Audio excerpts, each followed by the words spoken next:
Estamos no ar para mais um Beats Podcast e hoje temos uma presença encantadora. Estamos com o Pedro Fernandes da Baruel. Seja bem-vindo, Pedro, e obrigado pela participação. Obrigado, Adriano. Obrigado, Lucas. Obrigado a todo o time da Beats. Primeiro é um prazer poder conversar com vocês aqui nesse bate-papo.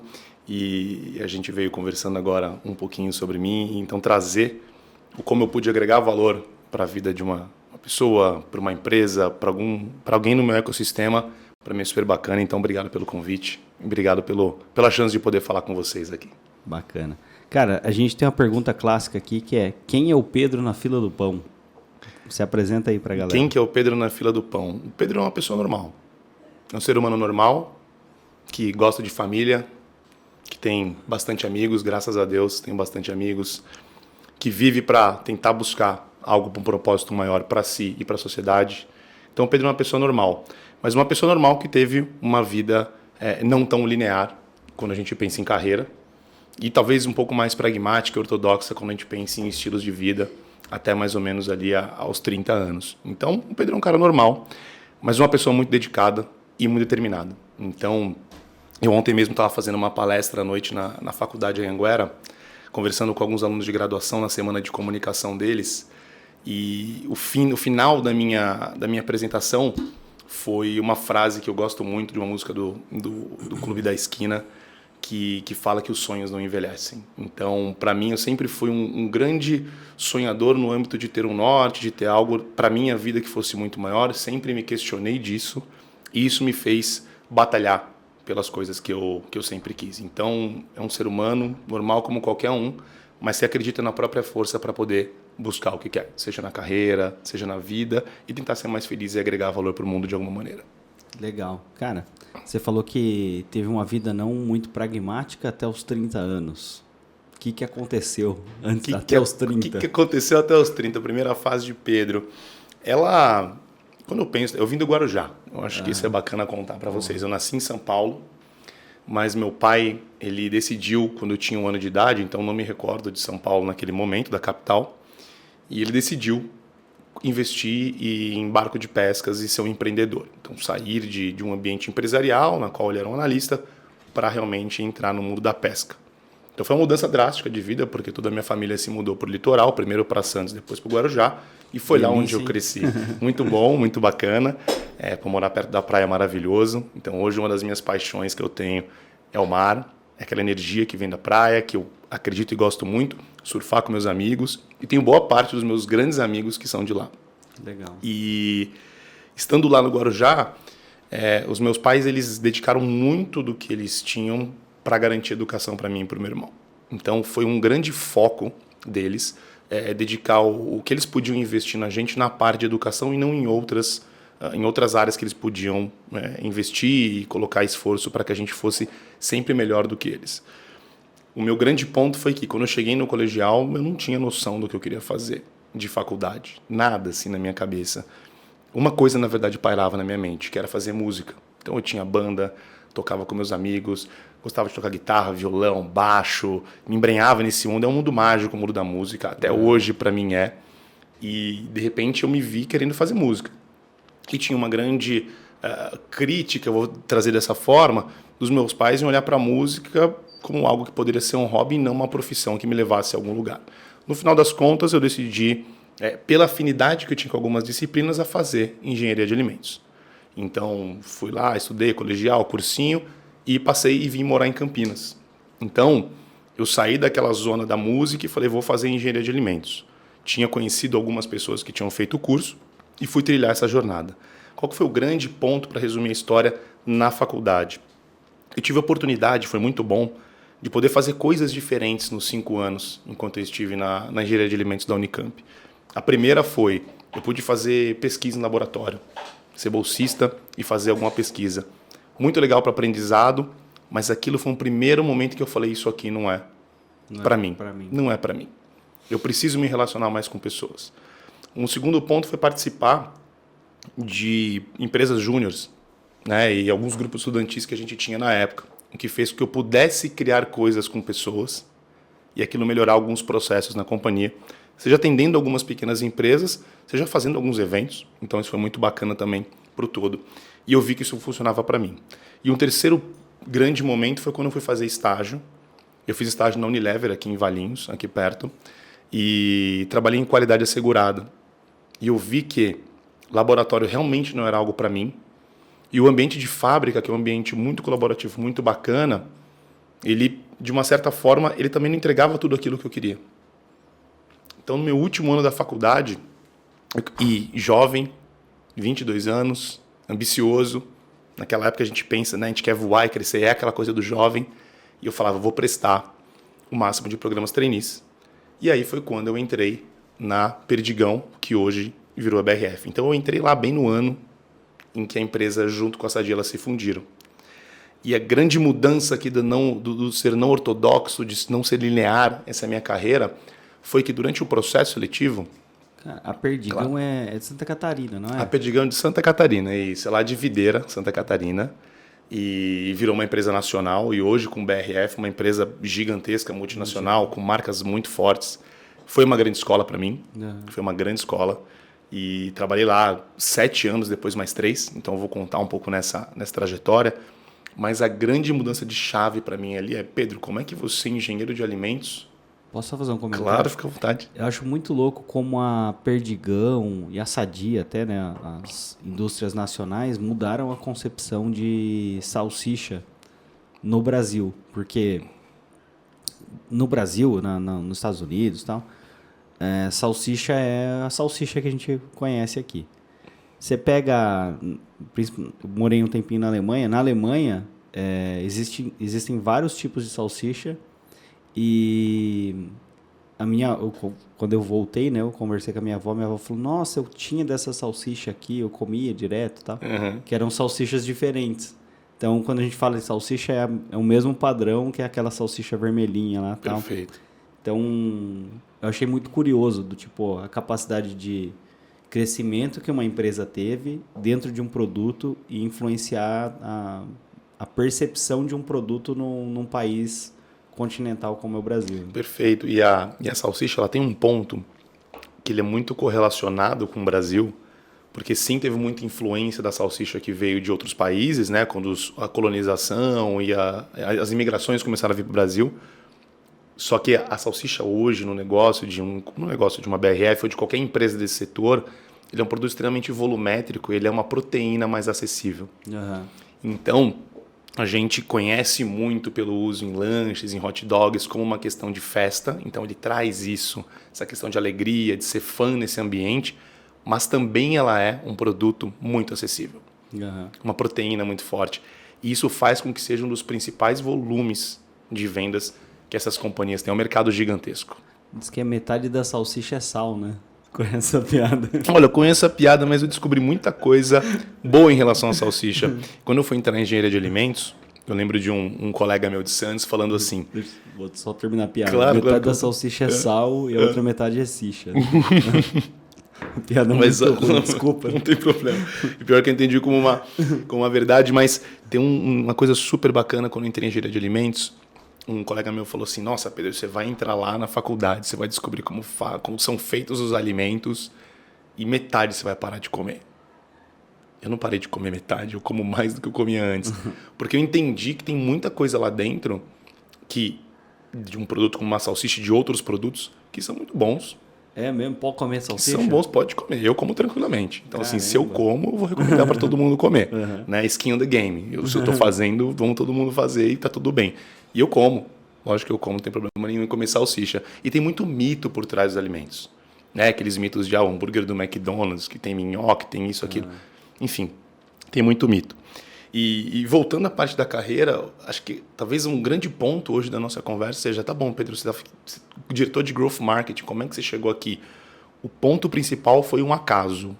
Um acaso não, uma decisão, uma escolha de vida que eu tive que não teve nada a ver com carreira. Porque no processo seletivo da Perdigão, de trainees de 2009, estava em 2008, prestando para 2009, o processo ele te levava numa etapa para você escolher a área que você iria ir de acordo com a sua graduação. Para um engenheiro de alimentos, eu pude ir para 4 áreas. 2 delas, produção e qualidade, elas estavam totalmente ligadas ao que eu fazia na faculdade, só que elas ficavam em Videira, em Santa Catarina. E as outras 2, que eram de marketing, gestão de produtos e inovação, elas ficavam em São Paulo. Então você imagina, por um caiçara, que saiu lá do Guarujá, 15 anos morando lá, vai para Campinas, 5 anos de faculdade, interior, né? que já muda bastante. Eu ficava muito em Barão Geraldo, então não era aquela grande Campinas, era Barão Geraldo, que foi excelente para mim, uma baita universidade, os amigos hoje são quase minha família. E aí eu vou para onde? Vou entrar no mercado de trabalho. Você ia pra Zof quando você morava em Eu ia pra Zof, já fui muito pra Zof. Cara, posso contar uma história Claro, rápida? por favor. Uma vez eu tava na Zof, aí vem um cara bem brancão, assim. Aí o cara, Barrão Geraldo. Aí eu, tipo, falei, o que você mora em Barrão? Barrão Geraldo. Aí eu falei, o que você precisa, tipo, o que você precisa, tal? Aí, na época, hoje eu falo um inglês muito ruim, mas na época era pior. Aí um amigo meu falou, tipo, começou a falar inglês com ele. Aí o cara era um francês que tava estudando na Unicamp, morava em Barão Geraldo, e os amigos dele, pra sacanear, foram embora e deixaram ele aí. Aí a gente enfiou o cara no carro e ele foi lá em Barão Geraldo. Deixaram o cara sozinho na Zof, que sacanagem. Mas era um lugar bom, um lugar gostoso, muito bom. Essa era a parte boa. E ou você ia pra Videira, ou eu ia pra Videira, eu ia pra São Paulo. E aí, sendo muito vulnerável e transparente aqui, no final das contas, o que eu senti foi um medo, um receio de vou começar minha jornada na vida de trabalho full time, que eu tinha feito um estágio, era um trabalho, sim, mas ali mais sério, e ficar longe de um arcabouço familiar que eu tinha, que naquele momento de mudança eu consegui sentir que era importante para mim. Então essa foi a minha decisão, não foi pensado ir para marketing. E aí eu decidi colocar como prioridade aquelas 2 vagas.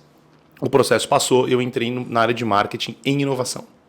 Que louco. Que era a área mais distante que se tem de uma engenharia de alimentos. Porque por mais que a engenharia de alimentos tenha me ajudado a conectar, por exemplo, com áreas como R&D e desenvolver produto, entender o que tinha por trás de cada uma daquelas proteínas, as opções que a gente podia oferecer para o consumidor, tinha uma parte de entendimento do consumidor que eu não tinha vivido ou aprendido isso durante a faculdade, que eu não tinha tido a oportunidade de, no meu ambiente familiar e de colegas e amigos, ter tido isso. Então foi uma escolha de um caminho tortuoso no seguinte sentido. Eu não olhei para a minha carreira. Eu fui fazer algo que me colocou num lugar que eu não sabia como ia ser. E realmente foi muito positivo. Foi muito bom, porque eu aprendi muito. Apanhei muito. Mas aprendi muito apanhando também. E aí, entendi que essa jornada para mim era a que eu estava buscando, sem saber que ela estava ali na minha frente. Cara, uma coisa muito louca, assim. Você tomou a decisão, principalmente para ficar próximo da sua família, né? Então, exato. Acho que é um ponto principal ali. E hoje em dia é muito criticado esse tipo de coisa, né? Tipo, cara, você tem que tomar a decisão que vai fazer você crescer mais na carreira e não sei o quê.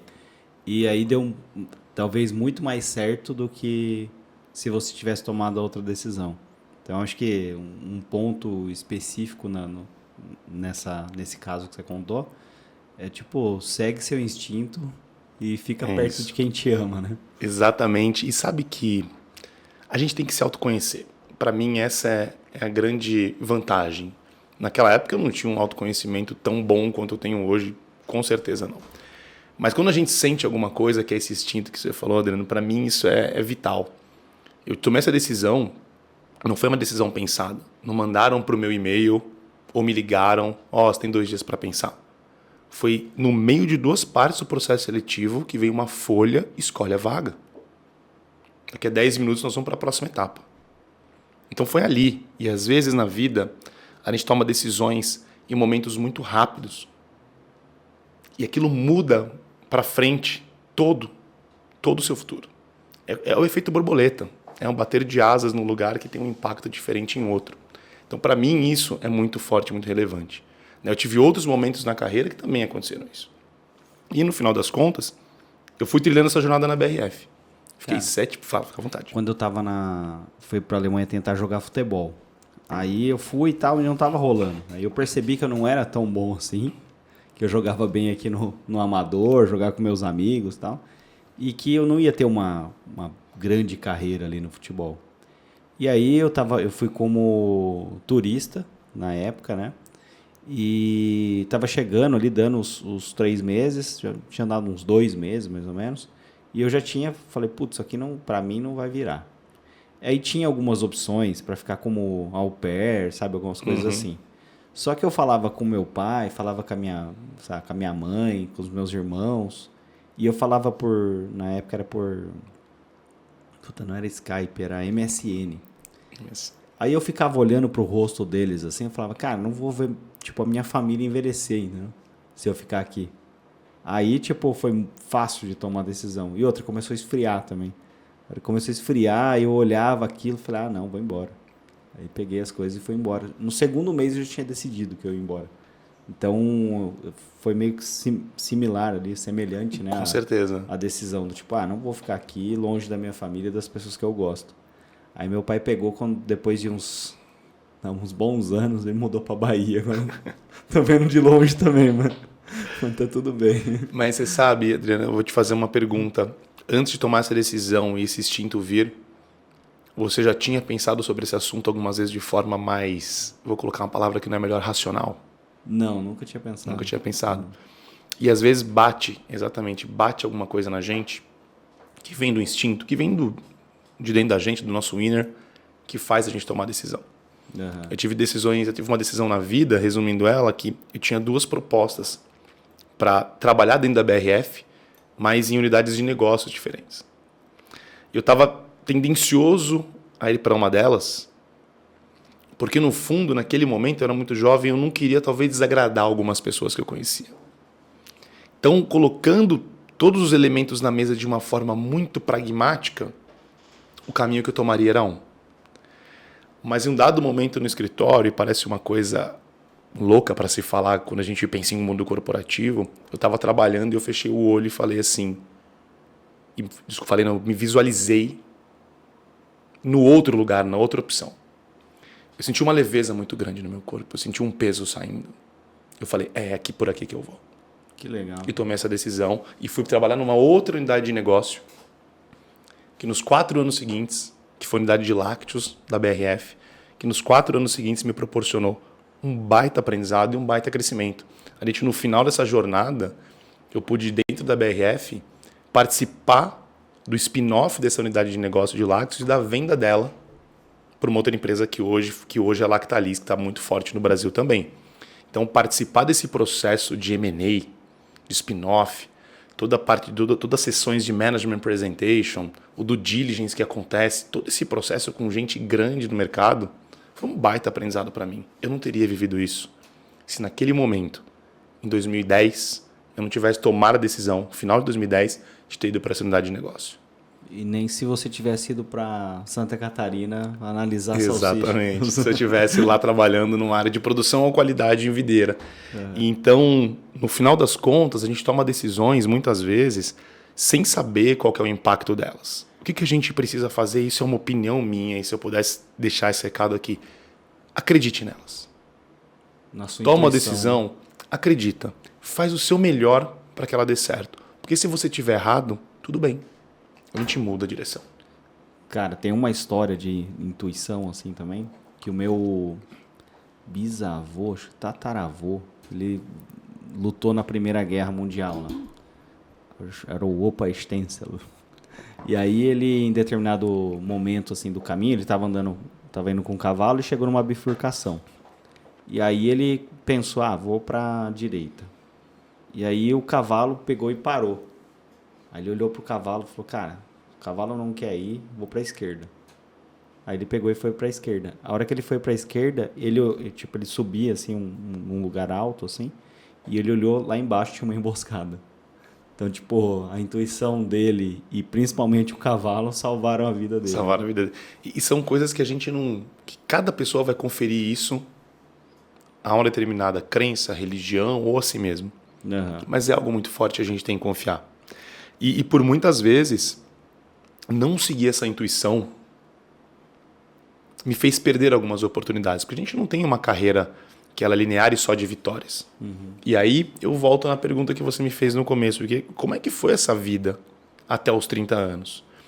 De certa forma, o trabalho meu, até eu entrar na área de marketing como trainee, não foi linear. Foi essa coisa do músico que virou engenheiro de alimentos que entrou no marketing.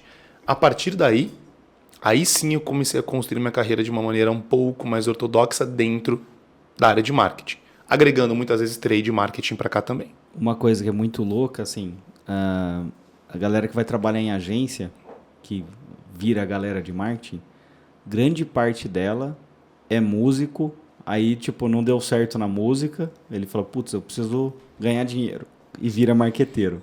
Mas você teve uma engenharia no meio do caminho também. Tive uma engenharia no meio do caminho, e o grande ganho da engenharia para mim foram dois, na verdade, os grandes ganhos. Criar um raciocínio lógico muito poderoso, isso me ajuda na minha vida pessoal, profissional. E o segundo foi poder ter a chance de trabalhar junto com pessoas.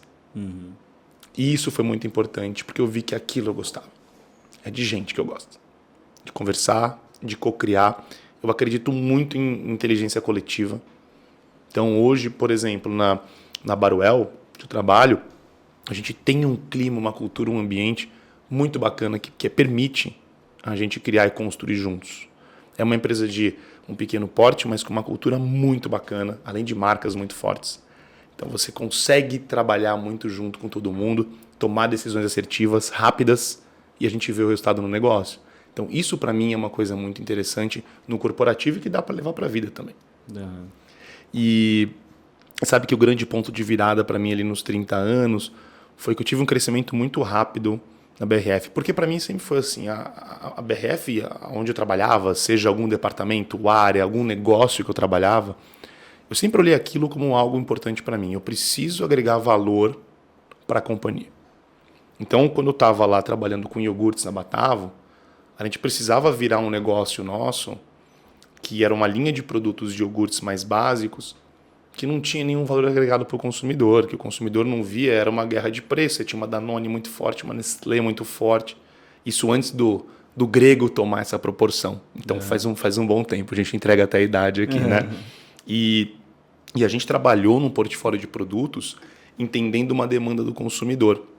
Que o consumidor ele falava, muitas vezes eu consumo iogurtes porque eu estou substituindo ele por algo que eu não consegui comer, como por exemplo uma fruta.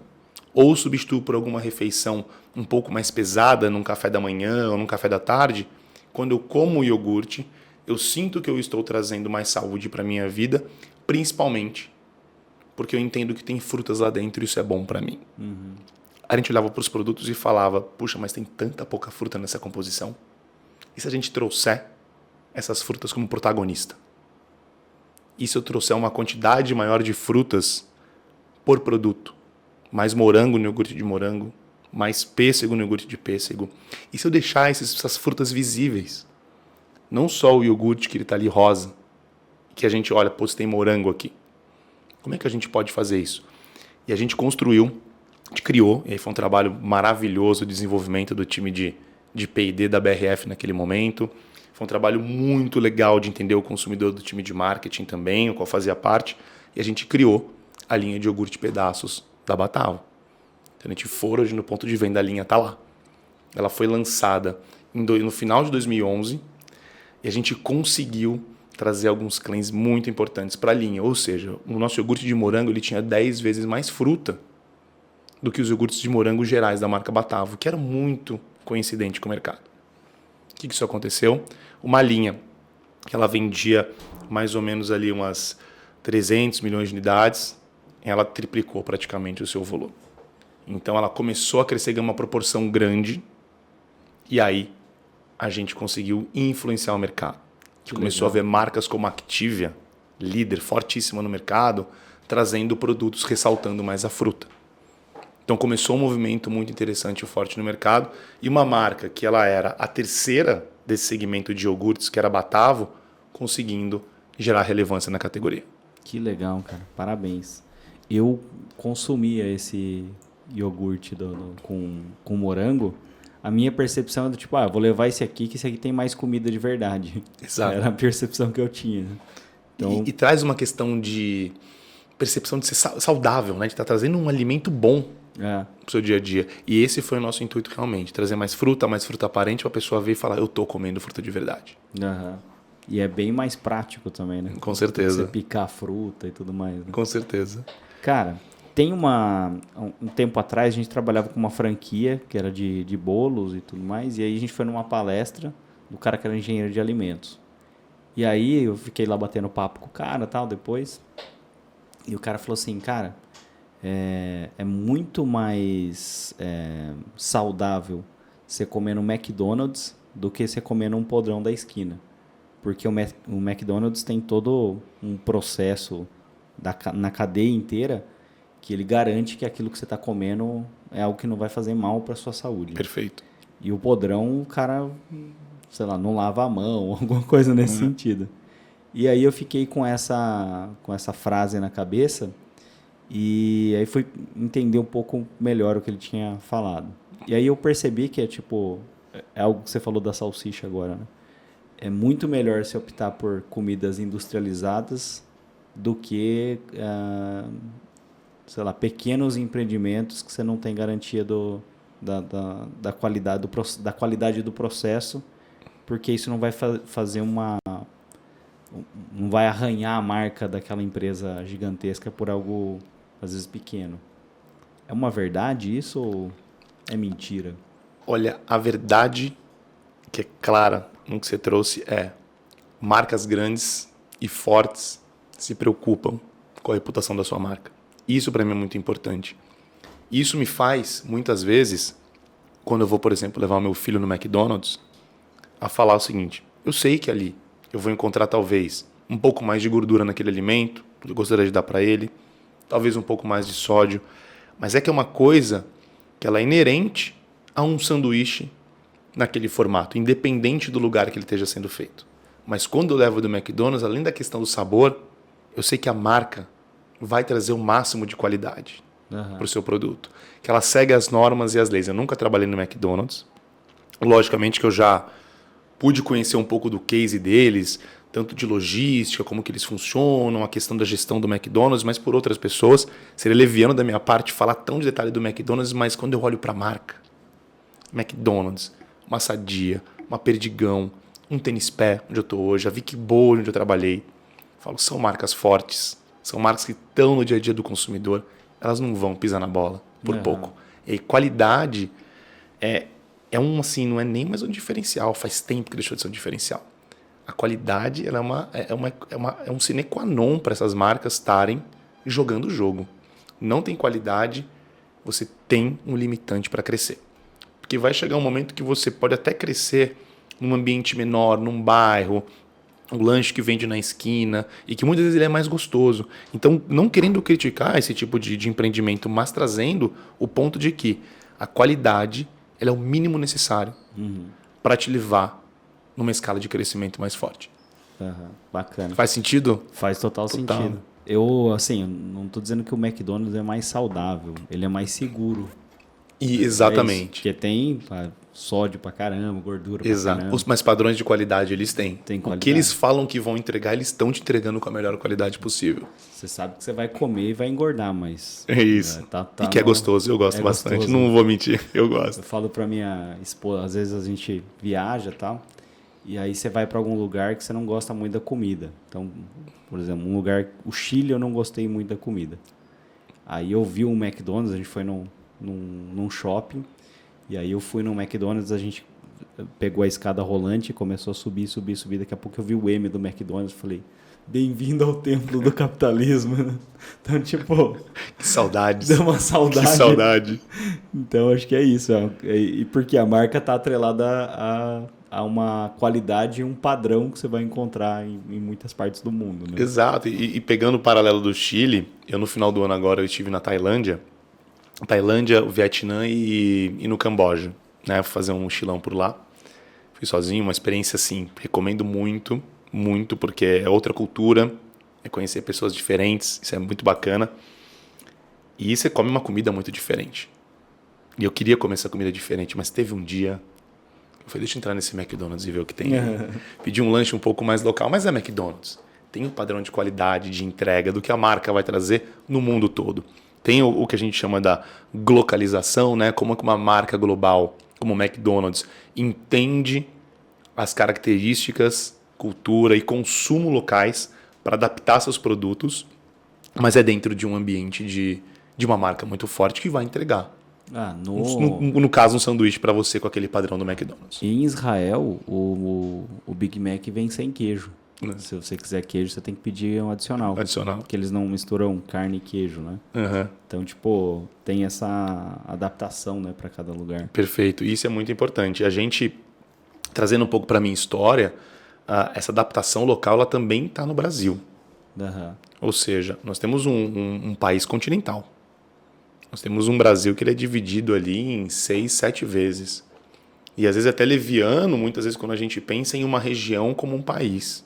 Se a gente vai, por exemplo, para o Nordeste, cada estado do Nordeste, minimamente cada estado tem suas peculiaridades, suas diferenças. Sim. É muito distinto. É muito distinto. Para o Sul, eu conhecer bem, no Sul do Brasil, também tem muita distinção. Então, olhar para um Brasil com uma estratégia de marketing, querendo desde o começo conhecer o seu consumidor no detalhe, para você ter os insights, entender as objeções, as dores que eles têm, para você poder trazer uma solução que enderece aquilo para ele, você não pode considerar o Brasil como uma coisa só. Não dá. Não dá. Você pega um preconceito que a galera tem, eles falam, aqui em São Paulo, eles falam que tudo que passou do Rio de Janeiro é baiano. No Rio de Janeiro, eles usam o termo Paraíba. Tudo que passou de São Paulo é gaúcho. Todo mundo acha, tem essa percepção. E quando você começa a conhecer esses estados, a Bahia, até dentro da Bahia, tem o baiano do litoral e tem o baiano do interior da Bahia. Perfeito. Cara, os caras pensam totalmente diferente. Você pega no sul, o paranaense, o catarinense e o rio-grandense, o gaúcho ali, cara, são totalmente diferentes os caras. Tem algumas coisas que compartilham, sabe? O chimarrão, o xixo, algumas coisas, mas são totalmente diferentes. Você pegar a cidade de São Paulo, as variações, pelo menos de sotaque que existem, então você pega o cara da Moca, o cara da Zona Leste, o cara que está mais perto de São Bernardo ali, é totalmente diferente. Um puxa o R pra caramba, o outro arrasta o R faz aquele sonzinho, né? Uhum. O cara da Zona Leste tem um jeito peculiar. Então existem sotaques totalmente diferentes, formas de vida totalmente diferentes. Então, tipo, é muito o que você falou. Às vezes um planejamento central é que nem um ar-condicionado central. Para algumas pessoas está muito quente, para outras está muito, muito frio, né? É uma ótima alusão. Eu vi dois cases na minha vida, sem trazer resultados, mas muito mais para trazer esse aspecto para o dia a dia. Em 2010, muitos anos atrás, quando eu trabalhava na categoria de congelados, a gente recebeu um desafio da BRF de aumentar o volume nas áreas onde a gente tinha o maior mercado. O maior mercado naquela época, eu não duvido que hoje ainda seja, para pizza industrializada, era o estado do Rio Grande do Sul. Então lá, diferentemente de São Paulo, em São Paulo você tem uma série de pizzarias a cada esquina delivery, e principalmente depois do surgimento ali em 2016 das dark kitchens, e que cresceu muito esse movimento na pandemia, porque os locais não podiam estar abertos, mas você, com a digitalização, com os aplicativos de entrega, essas cozinhas puderam ficar fechadas e vender para levar na sua casa, você tem uma pizzaria a cada esquina. Uhum. Muito grande. No Rio Grande do Sul, na época, não era tanto assim. Então, era um hábito do consumidor consumir mais pizza industrializada. Isso a gente via nos nossos números de vendas e números de mercado, como, por exemplo, avaliando números de Nielsen, né? E a gente tinha que inovar nesse mercado. Então, a gente lançou 2 sabores de pizzas diferentes, né? Um chamava Fugazeta e uma era uma pizza de coração de frango, que, parênteses aqui, dava um trabalho para a fábrica, porque tudo era manual. Então, o pessoal de operações, eles queriam esganar a gente de marketing. Tipo, tinha um volume limitado de vendas. E a gente conseguiu lançar isso para o Rio Grande do Sul. E aí veio a ideia de lançar também para Santa Catarina. E não teve o menor sucesso em Santa Catarina. É muito louco, né? É muito louco, um estado que está do lado, E assim, que logicamente tem separações geográficas no mapa, isso aquilo não existe, mas tem uma separação cultural que a gente tem que entender e respeitar. você vai para o Rio Grande do Sul, tem o X Coração, Conheço. que é aquele lanchinho que é com coração. Aí você vai para Santa Catarina, que né, a minha esposa, ela frequentou bastante o Rio Grande do Sul e eu tenho familiares em Santa Catarina. Aí a gente foi lá visitar e o meu tio tem uma lanchonete, pizzaria e tal. Aí ela falou, tem X Coração? Ele, tem. Aí ela comeu e tal, eu falei, vende bastante? Ele falou, só vende pra gaúcho. E é isso. E eu conheci o X-Coração porque a mãe do meu filho, né, eu sou divorciado, a mãe dele, ela sempre falava para mim X-Coração, então eu tive a oportunidade de ir muito para o Rio Grande do Sul. E realmente é uma cultura super bacana, né? Conheci muita gente de lá, inclusive agora a gente, né, tá passando por esse momento tão difícil no estado, e acho que fica aqui, já que a gente está ao vivo, sempre um pedido de empatia, de entendimento e de ajuda para eles, porque realmente é uma situação, a gente não sabe nem como é que é. A gente não tem noção. Realmente é muito difícil. No pós também, né? Exatamente. É uma reconstrução, conversando com algumas pessoas, lendo alguns artigos, que deve durar anos. Então, assim, é duro. Tem cidade que vai mudar de lugar, né? Exatamente. A gente tem o nosso papel na sociedade. Para mim, isso é muito relevante. Não é só no âmbito profissional, mas a gente tem esse papel como sociedade porque volta naquele ponto de acreditar no poder do grupo, do todo. Sabe uma coisa que me emociona no brasileiro em si? Tem muita... Quando você tem a oportunidade de conhecer outros lugares, outros países, outras culturas, você acaba vendo que o Brasil tem muita coisa boa. E aí, na minha opinião, é um dos melhores lugares do mundo para viver e é um dos melhores povos. Estou generalizando. Toda vez que acontece alguma catástrofe, ainda não aconteceu no Rio Grande do Sul, mas geralmente você vê os caras falando, cara, para de mandar doação. Então, a sociedade se mobiliza de uma forma para conseguir estender a mão para o outro ali, que é, tipo, para mim é uma coisa que é emocionante, assim, sabe? Você olhar isso acontecendo e falar, putz, que legal que eu faço parte dessa galera. Né? Exatamente. Eu tenho muito orgulho de ser brasileiro. Nunca passou pela minha cabeça sair do Brasil por ter algum tipo de desgosto com a nação, porque tem muito valor aqui dentro. O Brasil assim, ao passo que o Brasil dá orgulho pra gente, ele também é uma ótima escola de vida pra gente.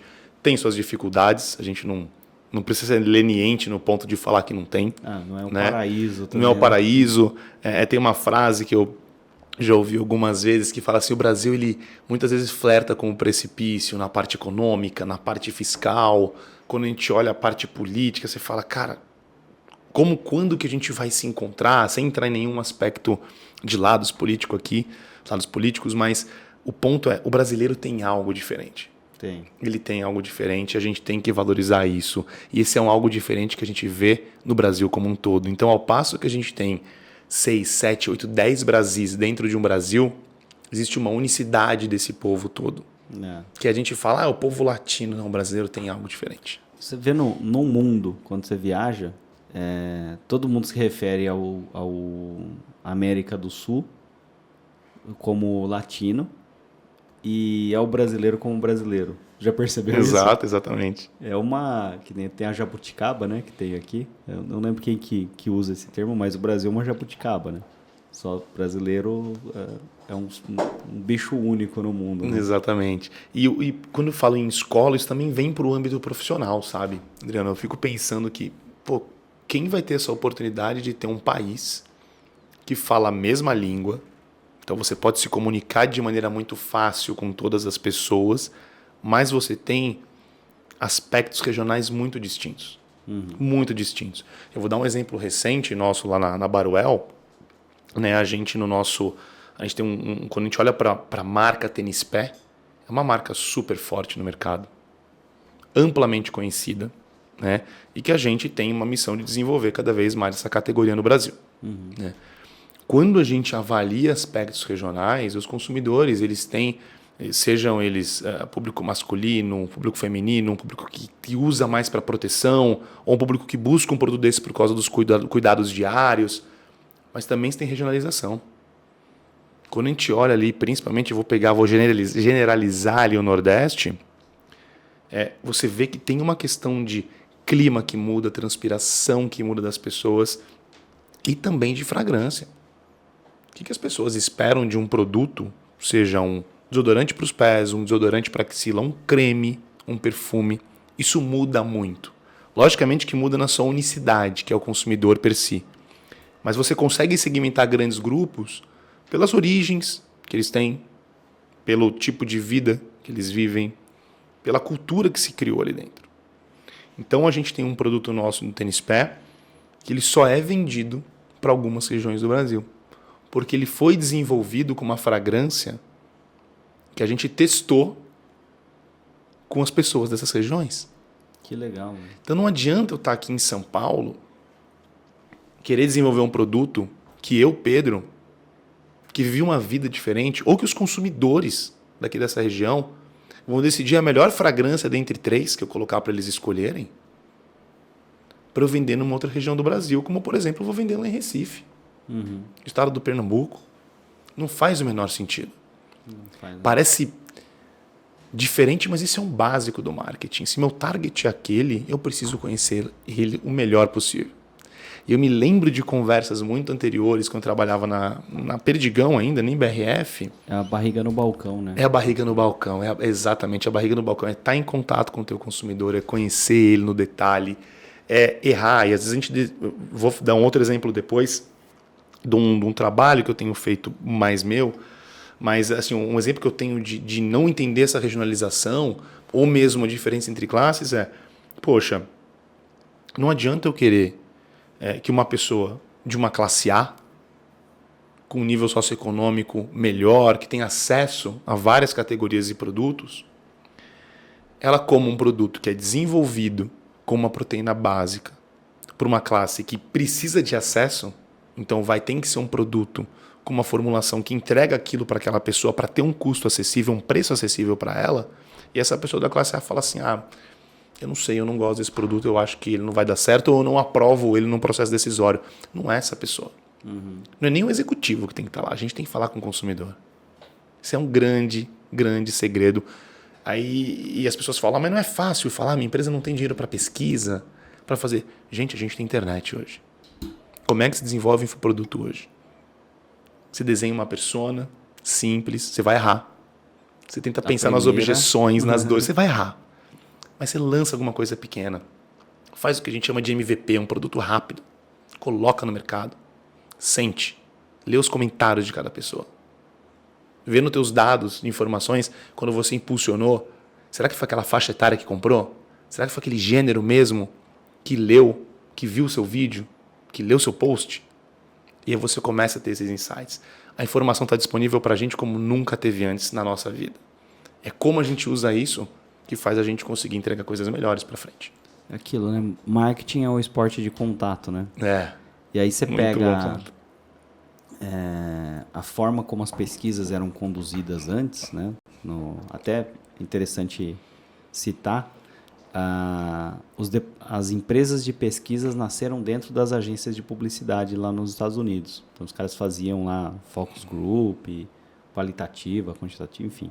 Fazia essas pesquisas dentro das agências, adicionando lá psicólogos, uma série de profissionais ali para conseguir conduzir uma pesquisa que direcionasse aquilo para algum lugar. Só que tudo isso era muito caro. Então você precisava ter um grupo multidisciplinar ali para conseguir chegar a algumas conclusões.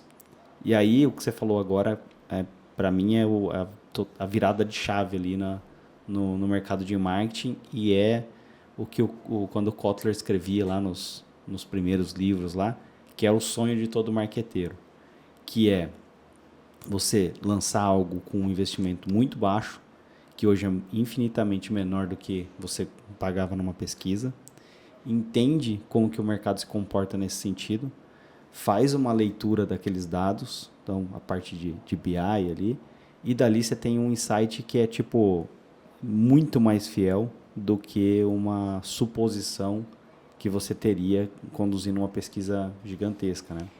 Exatamente.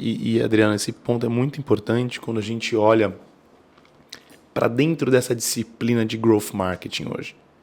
Então, você tem um marketing com todos os seus vieses tradicionais, mas quando você olha para growth marketing, né, e o growth como um todo, ele tem uma questão de uso de informação muito clara, sendo o cerne desse negócio. Então, a partir dos dados, das informações que você tem, sejam eles quantitativos ou qualitativos, para você tomar as melhores decisões de maneira rápida, sempre focando em aumento de receita, algumas vezes até em aumento de receita com rentabilidade mais clara, mas é uma questão de você angariar mais pessoas para o seu produto, para o seu infoproduto, para a sua ideia. E isso é muito interessante. E é algo que a gente vem tentando trazer cada vez mais forte por um ambiente industrial. Porque ele nasceu nos produtos que boa parte são digitalizados, em empresas, em startups. Então, como essa disciplina fica forte para a gente dentro desse novo marketing? No final das contas, não é um novo marketing, é um novo consumidor. Uhum. É um novo consumidor. É uma pessoa diferente que está acessando a 3 telas ao mesmo tempo, às vezes na televisão, com o tablet e com o celular, que está conectada, que não é só mais um receptor daquela informação, ele também opina, ele também cria. Olha a era dos creators agora, vocês aqui na agência conhecem super bem. Olha o quanto eles estão fazendo, olha as collabs de produtos que estão sendo feitas. Então, a gente viu vários esforços agora de marcas trazendo esses influencers para criar junto com eles. Então, é muito interessante essa mudança e está mudando rápido. Sabe algo que eu acho que é muito interessante? Assim, os meios mudam, mas as necessidades continuam sendo as mesmas.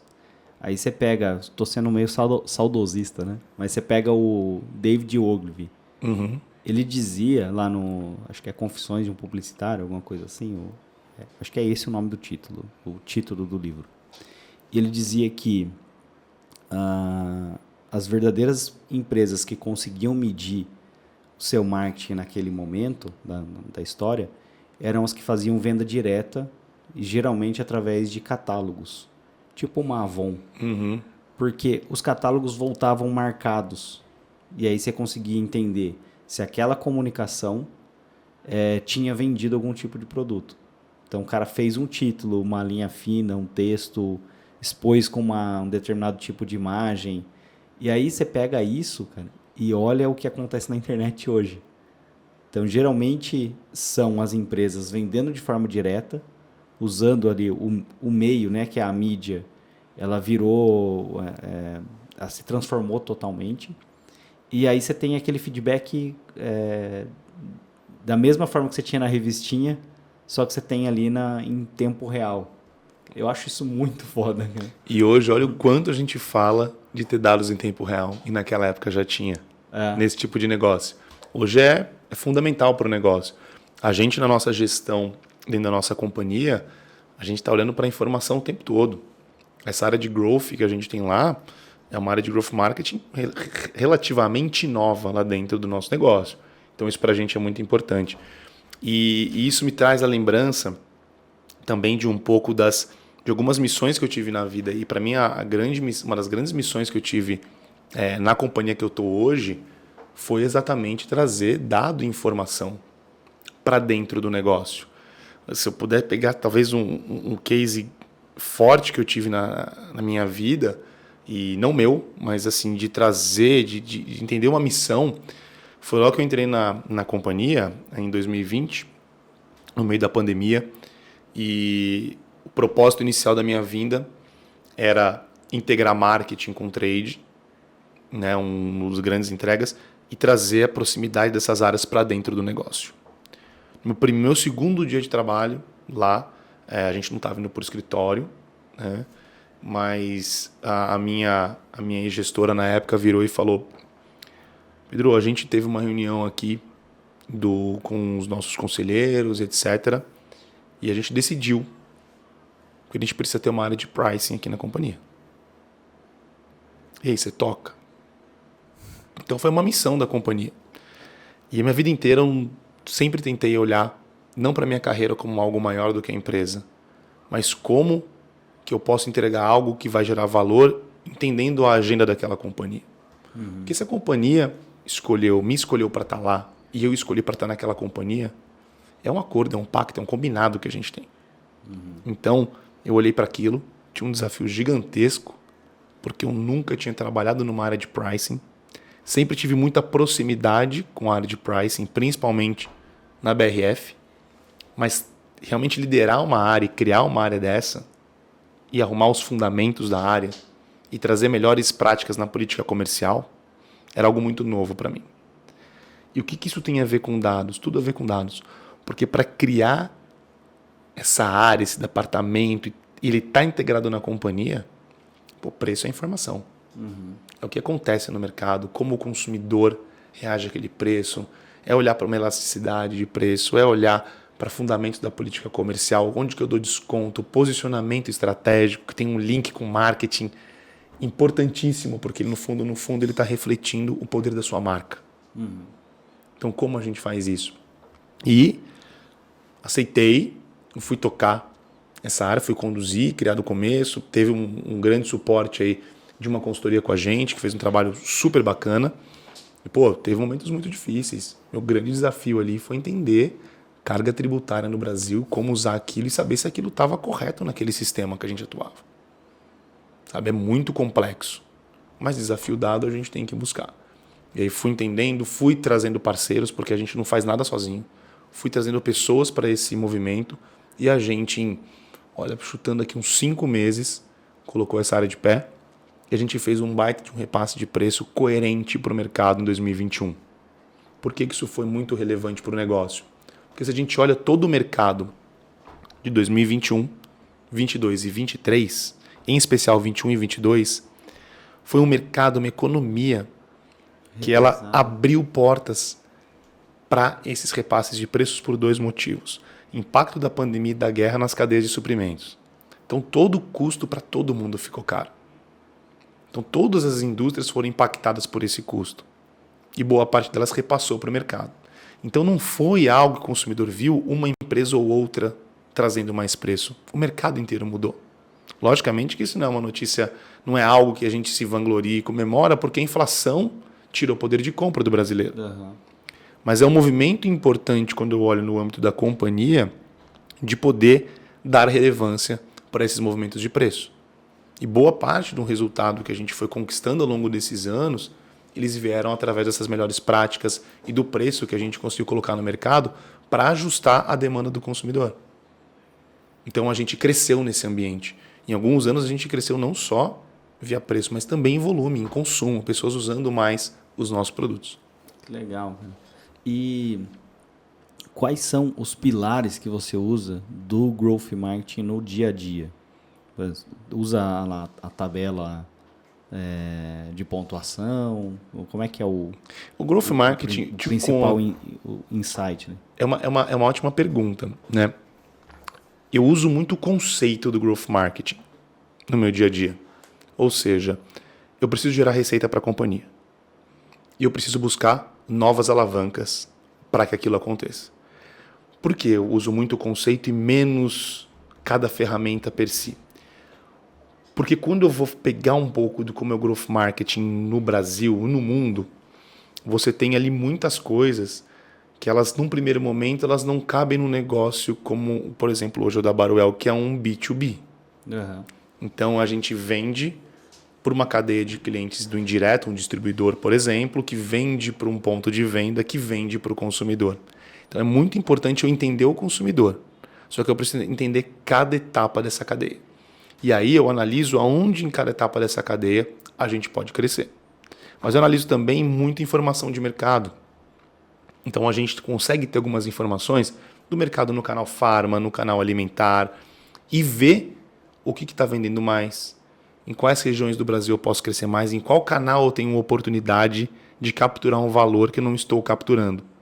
Porque dali vão surgir vários job to be done para que a gente faça um trabalho e capture valor, seja crescendo uma categoria numa região específica, seja algum canal que a gente não está desenvolvendo muito bem. Então, a gente usa de várias, não digo ferramentas, alguns chamam de ferramentas, eu digo de características de análise. Então, a gente trabalha muito, por exemplo, com deep dive. Ou seja, eu vou de um ponto principal de análise, por exemplo, de um market share, e aí eu começo a dissecar isso por outras regiões. Eu vejo onde eu tenho mais ou menos market share, eu vejo se aquele mercado onde eu tenho menor market share está crescendo ou não está crescendo, quem que é o meu concorrente que está fazendo um trabalho aqui, quais são as causas que fazem ele ter um market share melhor ou maior que o meu, ou meu market share ser menor que o meu média do Brasil. Então eu começo a usar isso para criar planos. Uhum. Será que meus P's todos estão endereçados? Será que meu produto, quando eu olho para a concorrência, é uma boa solução?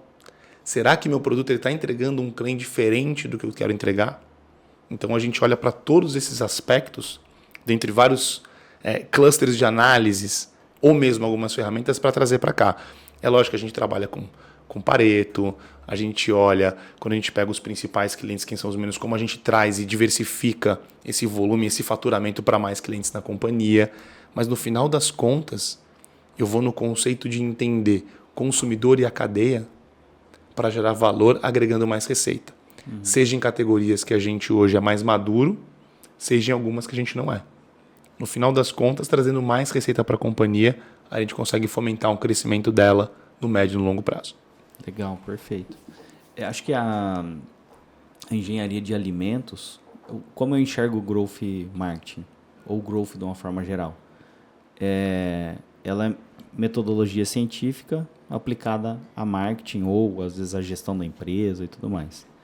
E aí, eu acho que a engenharia de alimentos, junto com a sua jornada dentro de marketing, fez com que você fosse esse profissional muito preparado e capacitado para cumprir a missão.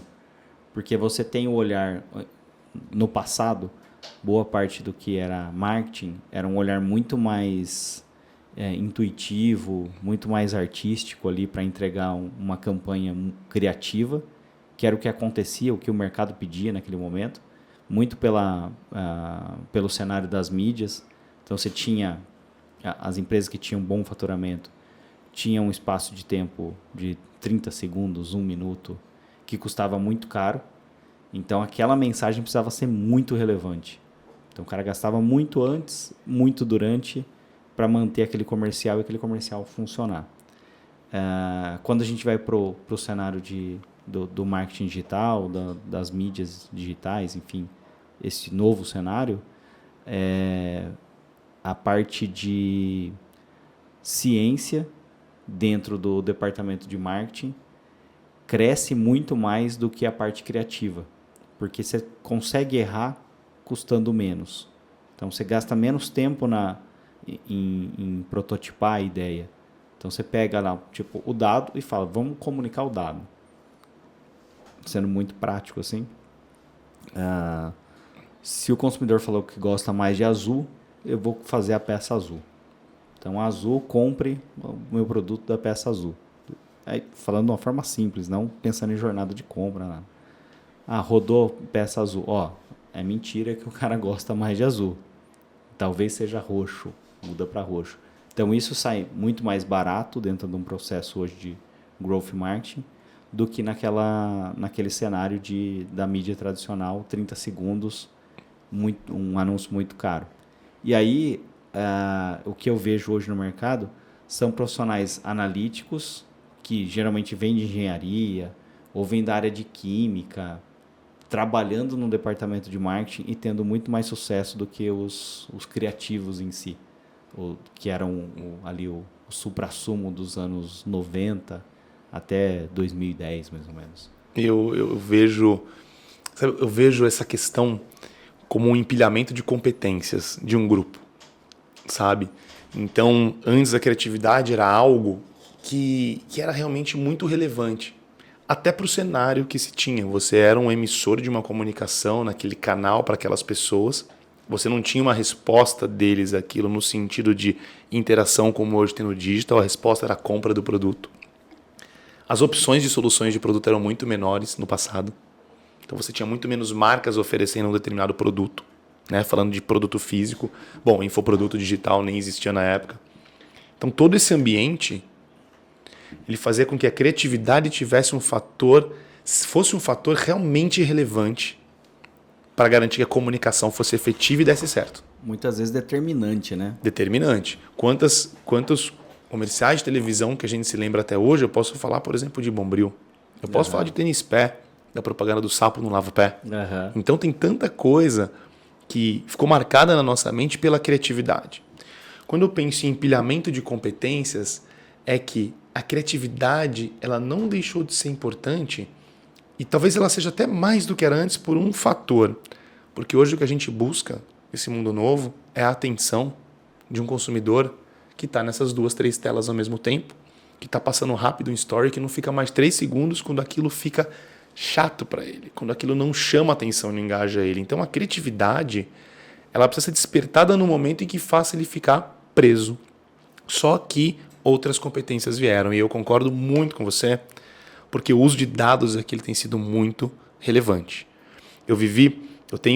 Posso falar aqui de 2 cases, inclusive ontem o tema da minha palestra na faculdade de Anhanguera foi esse. Fica à vontade. Achei perfeita a sua pontuação, porque o que aconteceu no começo do marketing digital?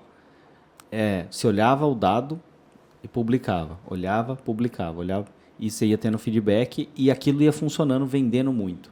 Perfeito. Todo mundo, quem chega antes bebe água limpa. Exato. Só que a verba que ia pro offline começou a vir pro digital. Uhum. E aí começou a existir uma concorrência gigantesca. Você pega, sei lá, a palavra branding, que em 2009 custava 10 centavos, hoje custa R$10. É uma suposição, tá? Mas é mais ou menos por aí. Por quê? É leilão de palavras, concorrência.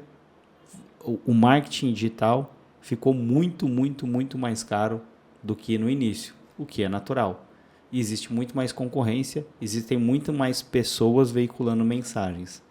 E aí, o marketing digital, na minha opinião, a gente pode separar ali a gente não enche uma mão de marcas construídas unicamente no digital.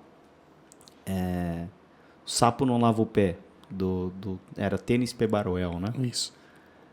Ele ocupa a nossa cabeça por uma mensagem muito criativa.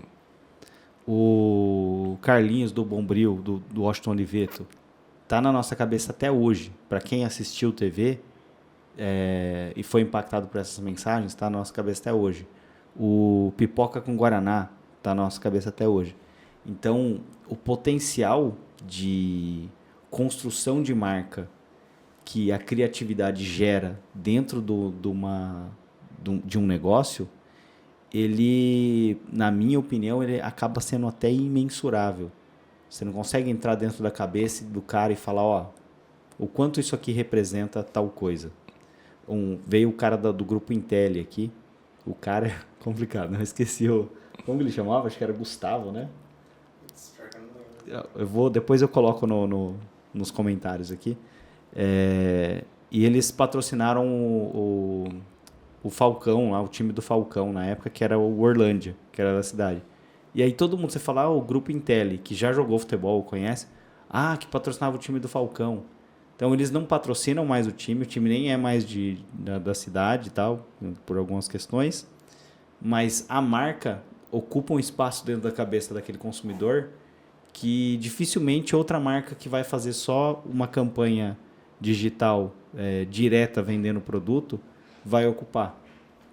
O que você acha disso? Uma pergunta gigantesca, né? Não, mas é ótima. Eu vou voltar um pouquinho no conceito do empilhamento de competências. Eu trago isso para ti porque, no final das contas, as teorias antigas, muitas funcionam até hoje, né?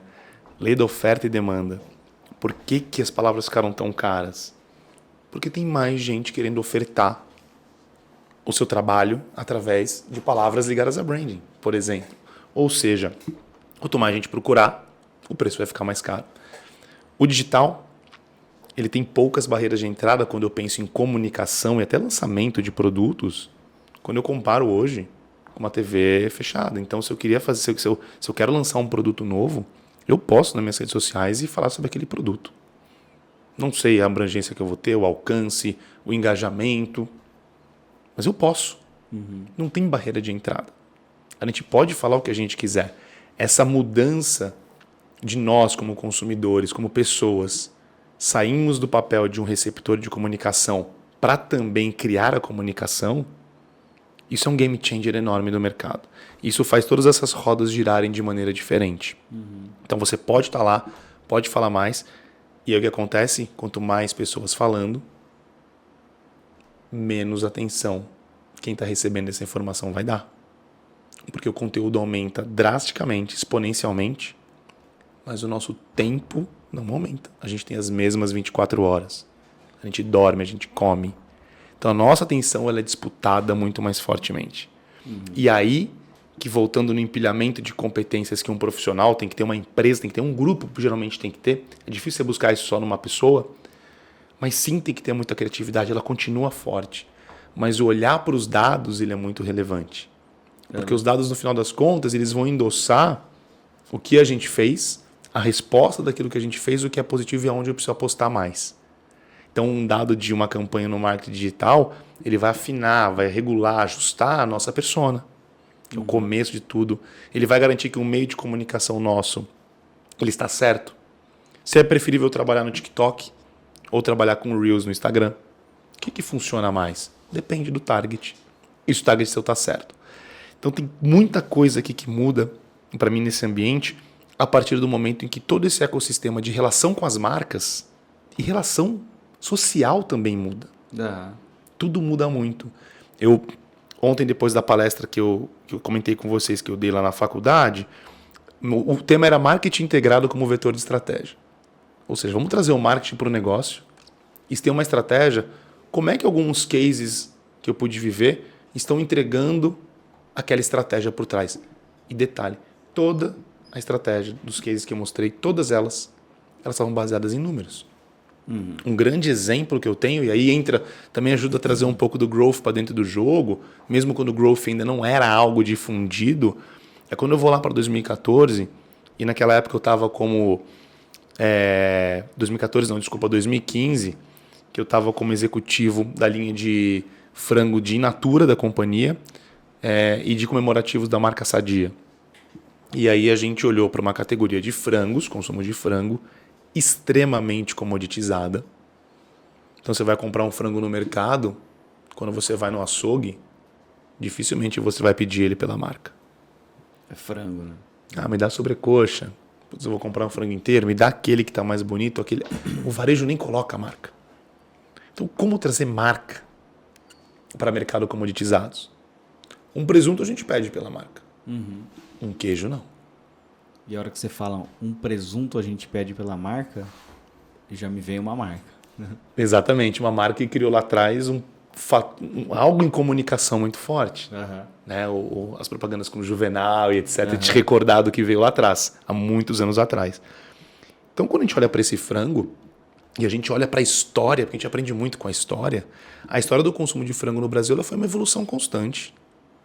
Antigamente as pessoas tinham que ferver, despenar o frango, preparar todo ele para poder fazer lá o frango, a galinha virar um frango, tudo, etc. e tal. Beleza. A indústria começou a entregar soluções para o consumidor. Até um dado momento em que a indústria precisa entregar ainda mais porque as dores dos consumidores mudam.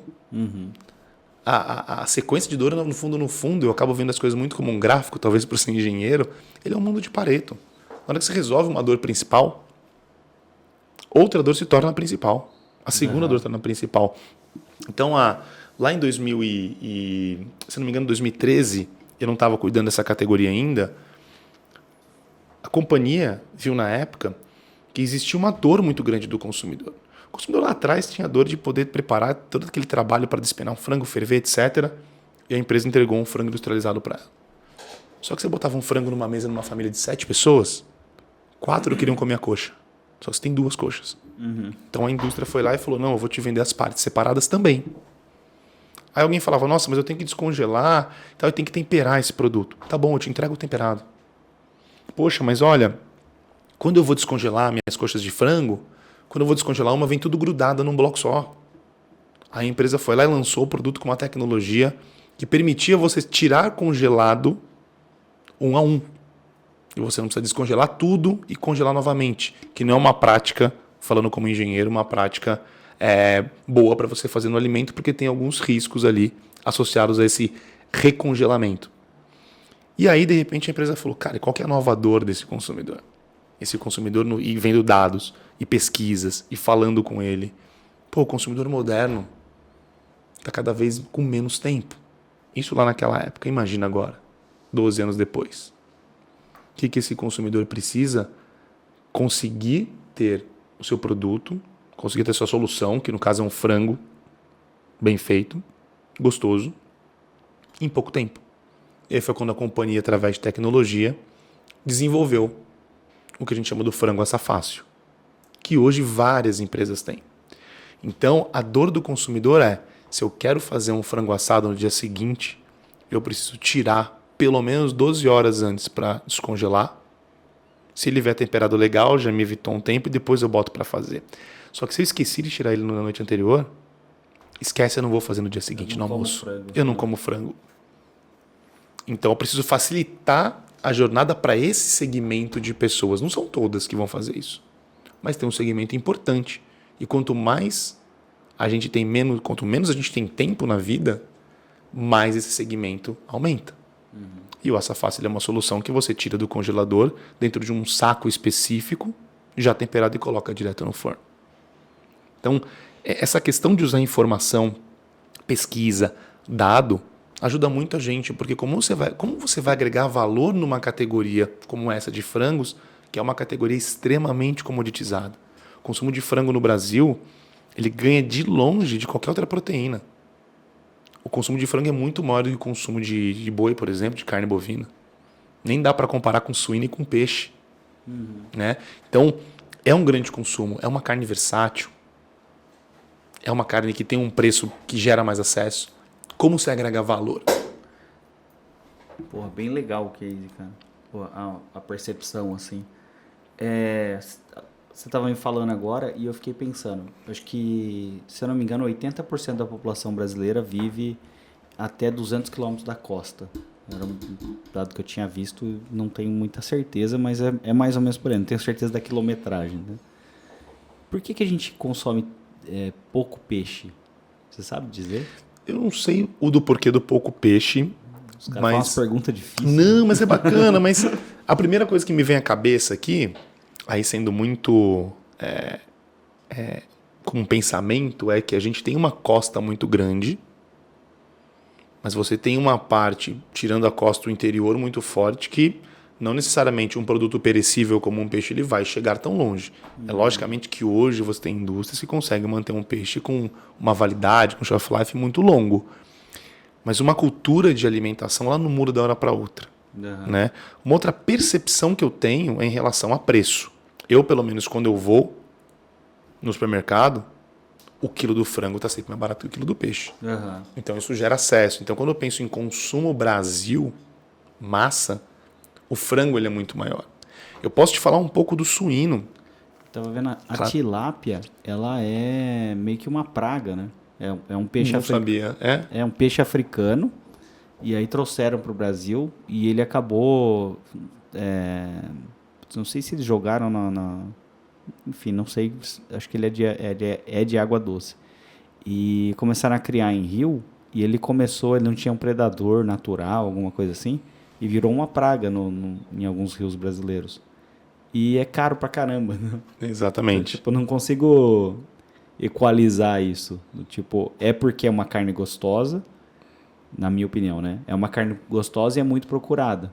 Então ela acaba ficando caro pela lei da oferta e demanda. Oferta e demanda. Exatamente. Pode ser isso. E aí eu trago isso para o universo que eu pude conhecer mais, tive oportunidade na BRF, que é esse universo das carnes suínas, de frango e bovina. Primeiro que para você ter uma granja e criar frangos, aves na sua granja, ele é muito mais simples, muito mais rápido do que você crescer um suíno, cultivar, crescer e ter suínos do que ter um bovino, que leva menos tempo. Então isso gira muito mais rápido. Você acaba tendo mais pessoas produzindo, mais oferta para o mercado. Consequentemente, teu preço cai, gera acesso, as pessoas consomem mais e você vai regulando esse mercado. Então, a barreira de entrada para você ter uma granja de frangos ela é menor do que você vai ter para ter uma de suínos ou bovinos. E muitas vezes eu pensava, nossa, no Brasil com certeza come-se muito mais carne de boi, de vaca, carne bovina, do que a carne de frango. E não é. Não, é frango, né? É frango, é muito forte. Você pega... Tem acho que é o Homo sapiens do Yuval Harari lá. Uhum. Ele fala que o DNA do frango, simplificando, o animal que mais existe no planeta é frango. Porque é simples de criar e a gente come com... acaba sendo mais barato e aí a gente acaba consumindo mais. Exato, e é uma proteína que ela é saudável, né? Quando a gente pensa em quantidade de nutrientes que ela tem e o balanceamento de nutrientes que ela tem, ela é muito mais barata, ela é muito completa. E barata, poxa, acesso. Vale a pena. Gera acesso, você pode ter na sua casa todos os dias. Eu já ouvi dizer que frango é carne vermelha, que ele passa a ser carne branca porque ele é abatido antes do tempo. É verdade isso? Não, nunca ouvi falar. Não? Primeira vez que eu ouço falar, primeira vez. Porque quando você pega uma galinha caipira lá, você vê que ela é mais... A cor dela é mais escura, assim, né? Do que o frango, que é bem clarinha. Né? Bom, mas não sabia dessa, não sabia. Não sei se é verdade também, né? Vamos lá. E aí, Adriano, quero aproveitar e retomar um ponto super bacana. E você me diz aí também a questão do horário depois. A gente falou muito de caminhos distintos, de carreira, etc. E para mim sempre foi caminho ligado à missão das companhias, sabe? Então, tive oportunidade de receber missões ao longo do tempo e poder trabalhar naquilo com o que eu tinha para entregar, com o que eu tinha de agregar valor. E tô te dizendo isso porque você falou uma coisa, talvez tua experiência de engenheiro, talvez tua visão das coisas tenha te colocado como uma vantagem. Eu acho que cada pessoa tem suas vantagens e a minha realmente ela tá ligada a isso, de poder ligar algo muito menos à química do alimentos, mas muito mais esse raciocínio lógico, uso de números para dentro do marketing.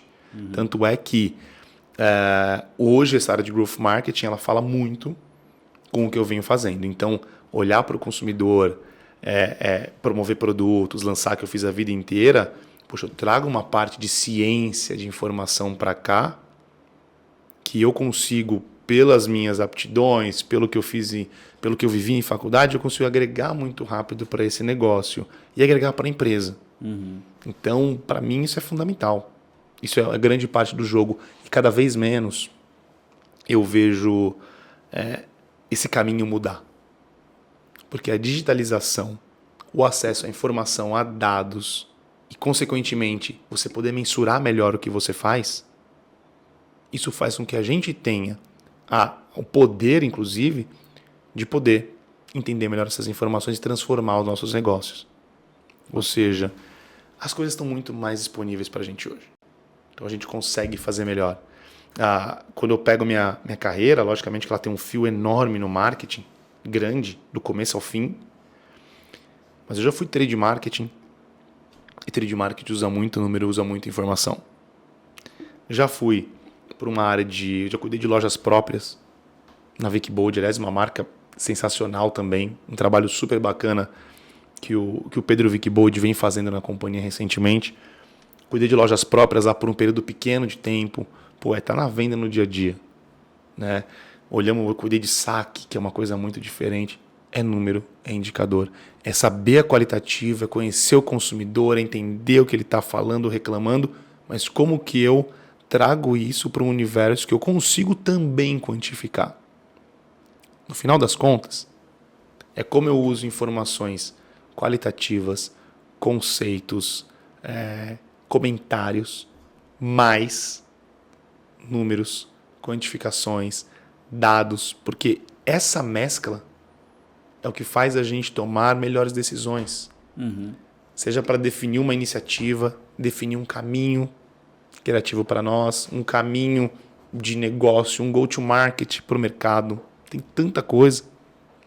E aí a velha frase dos fatos e dados é o que fazem a gente tomar uma melhor decisão. Aqui ela é bem relevante. Então, vejo a área de growth, por exemplo, no Brasil crescendo absurdamente, né? Ainda eu vejo que existe uma questão de entendimento, diferente de uma área de marketing, que em várias empresas ela tem um escopo muito semelhante. Eu tive a oportunidade de conversar com muita empresa e com muitas pessoas que têm growth. em empresas de indústria mais varejo, que produzem e vendem em suas lojas, startups, indústrias maiores que vendem para o B2B, indústrias que têm só o e-commerce, e muda ainda muito o growth marketing no Brasil. E eu não sou um grande conhecedor de growth marketing. Tem muita gente boa no mercado que conhece muito disso. O grande segredo é a sua missão na companhia.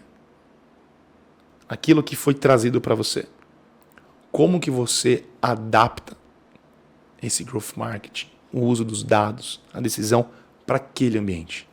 Como que aquilo cabe para você, né? Como aquilo cabe para a companhia.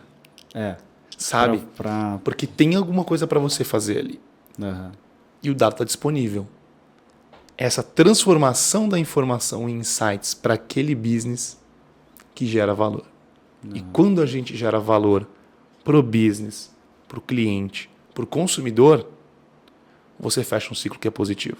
Não tem como aquilo dar. A gente pode pegar vários setores e falar disso. Eu posso pegar um setor de educação. Quando a gente agrega valor para um estudante, aquilo está sendo bom para todo mundo.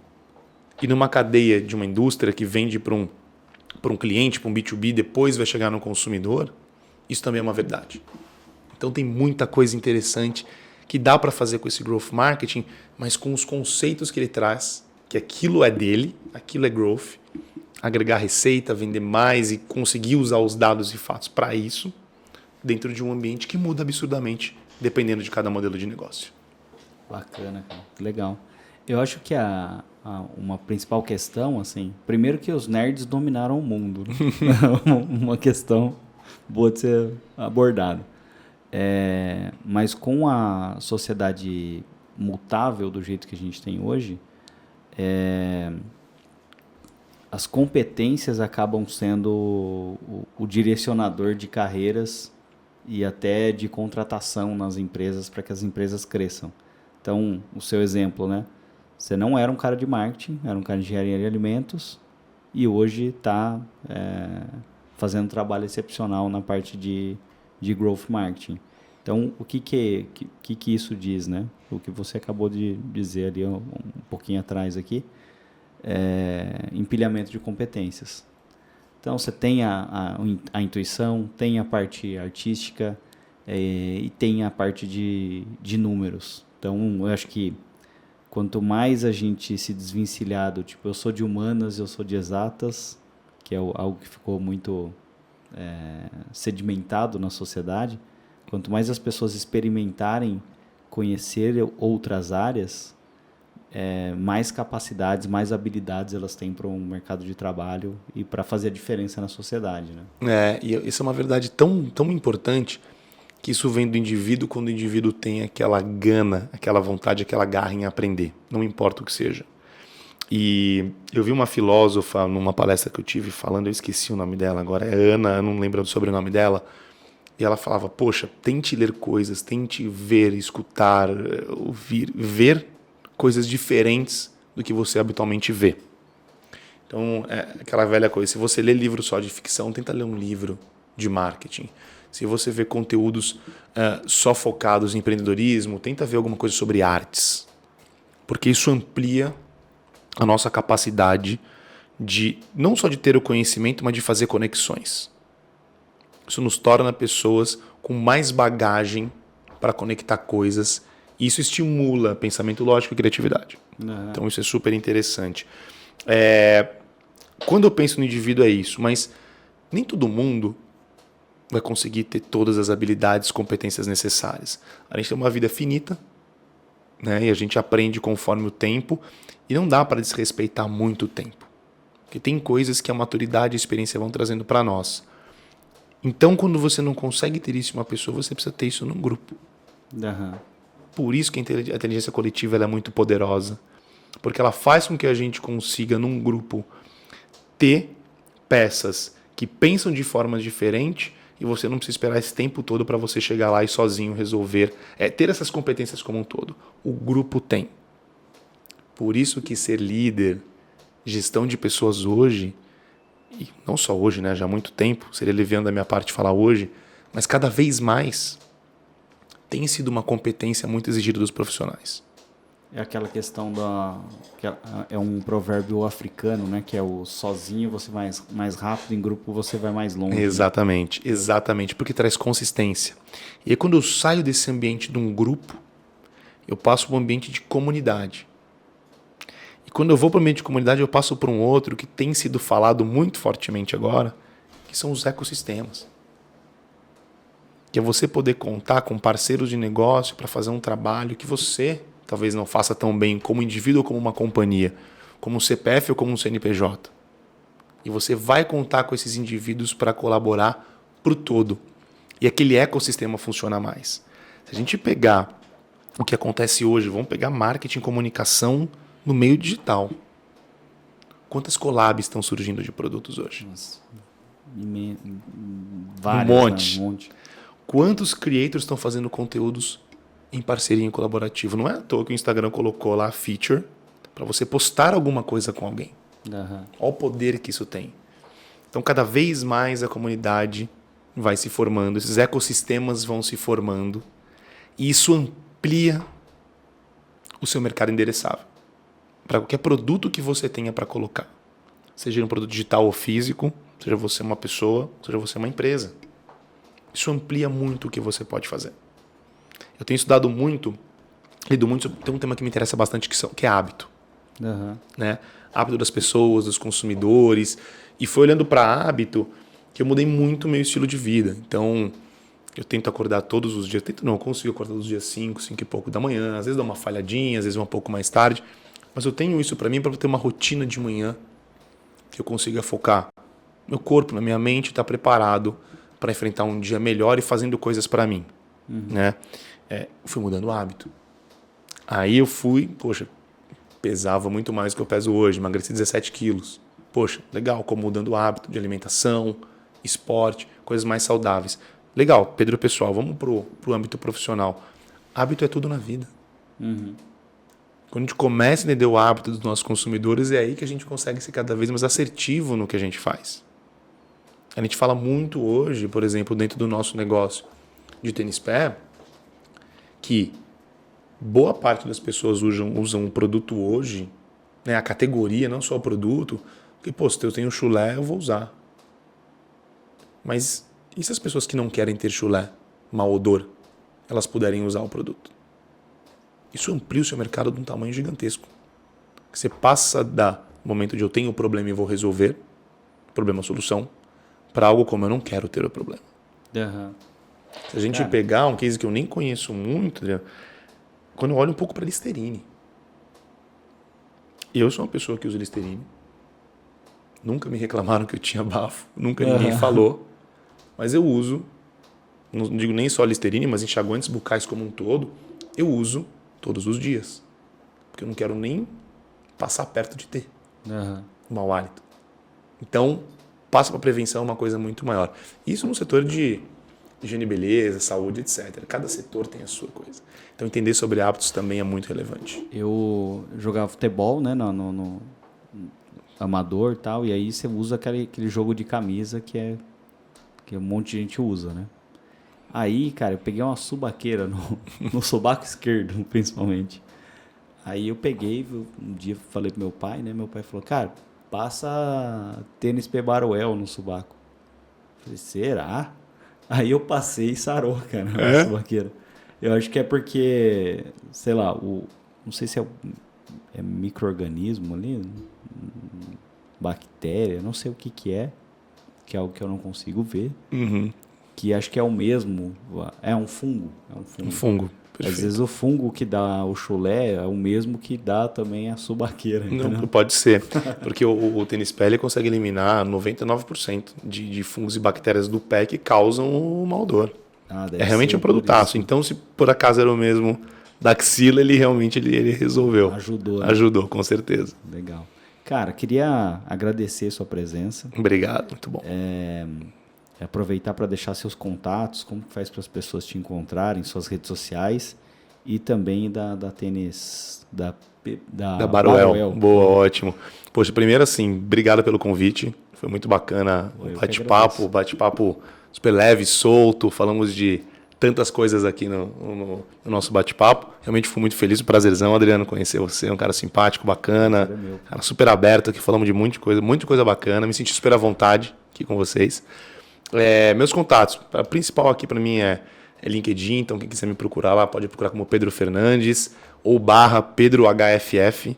Então fica bem simples, me adicionar, manda mensagem, vi você conversando com o Adriano, vi você na Beats, manda para mim, cara, eu sou sempre muito aberto para poder conversar. Redes sociais tem o meu Instagram, mas eu uso muito mais para pessoal, então acho que o LinkedIn aqui é um bom caminho para a gente começar uma conversa. E estou super aberto aí para qualquer pessoa que tiver acesso aqui ao podcast para ver nossa conversa, para a gente poder conversar e abrir, bater um papo. Legal. E a Baruel é baruel.com.br? E a Baruel é baruel.com.br. E aí lá você vai ter todo o leque de produtos da companhia. Então é uma marca assim, realmente muito forte, muito legal. E aí você vai ter o Tênis Pé, que é um de nossos grandes negócios. E você tem uma linha muito legal, muito forte de produtos infantis. Então endossadas aí por Baruel Baby. Então produtos que entregam o que o consumidor quer. Tem crescido assim, ó, estrondosamente no mercado.